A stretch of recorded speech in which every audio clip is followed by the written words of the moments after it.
Good afternoon, everyone, and welcome back to another episode of Heisman Talk.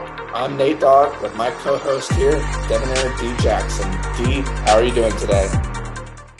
Doing good, Nate. I'm ready for college football to get back started, man. I'm really excited. It's the month it starts back, and so we're really happy for that.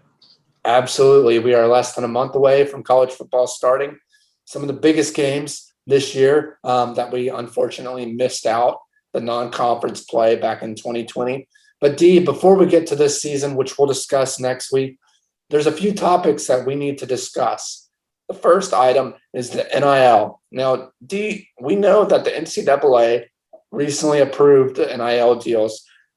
They're trying to make it a federal law. Right now, it's a state law. But D, if you're a college football player right now, what's going through your mind?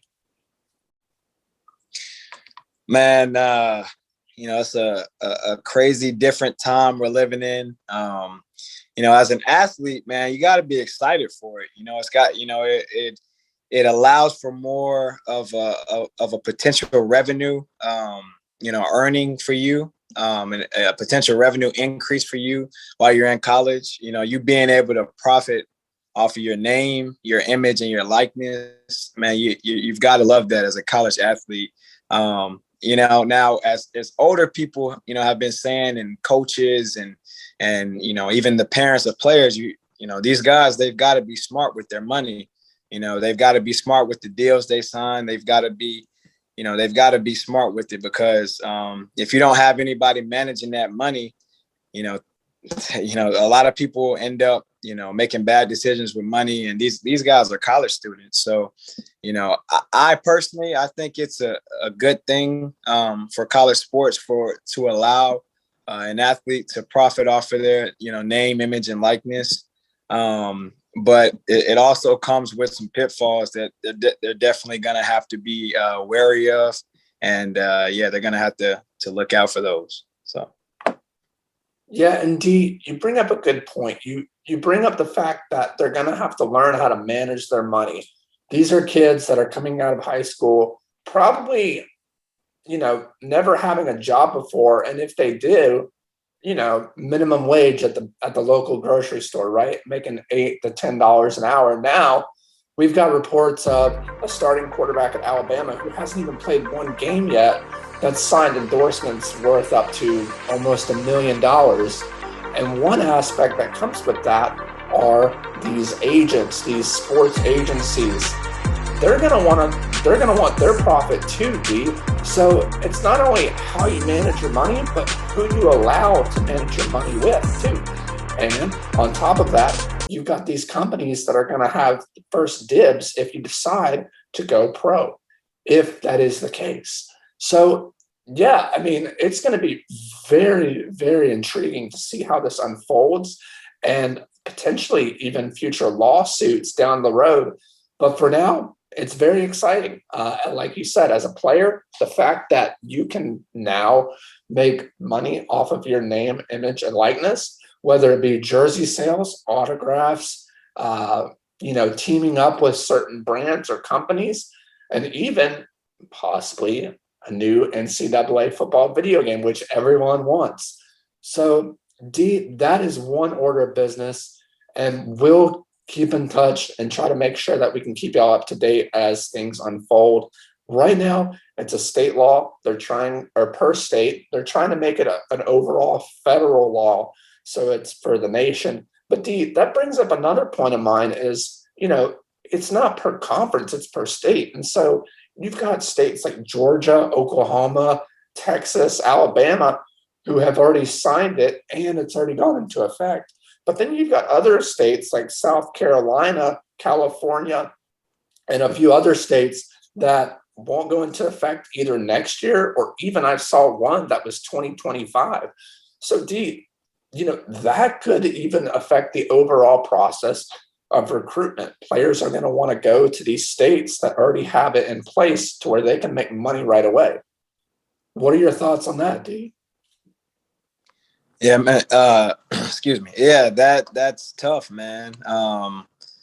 For some states to not have it to go into effect, quickly, you can definitely see that hurting in recruiting. You know, I can walk into a living room if I'm, you know, a coach, you know, in the state of Georgia, whether it be UGA or Georgia Tech, or I can walk in as a coach from a college in Texas and say, hey, you can earn money here, like right now, like starting right now. If you sign here and you have earning potential, you can make money right now. And so, with that being a state-to-state thing, that might kind of create an unfair advantage as far as recruitment goes.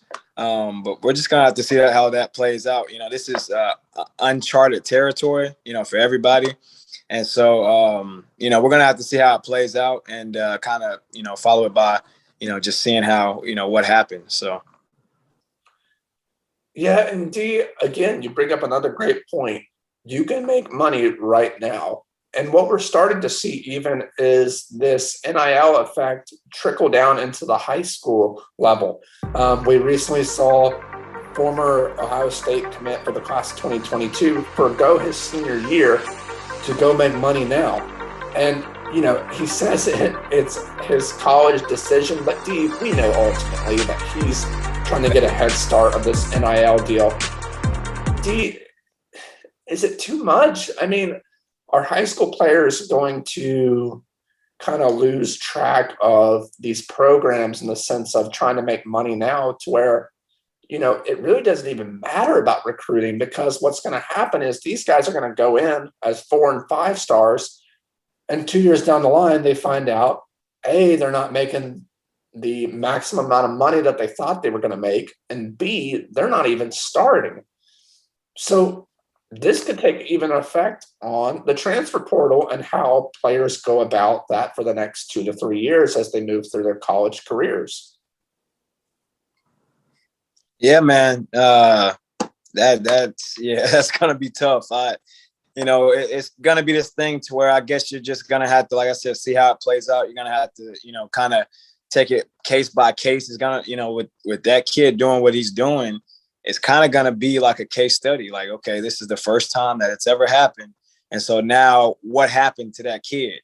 You know, if things turn out bad for him, and you know he doesn't end up making it, and you know he really doesn't end up earning the potential money that he could have earned if he actually went to college and, you know, stayed committed and all of that, then it's like, oh man, like, you know, this isn't exactly what we expected. And so when you have that, you know, I think that, like I said, it'll be a case by case basis, a case study.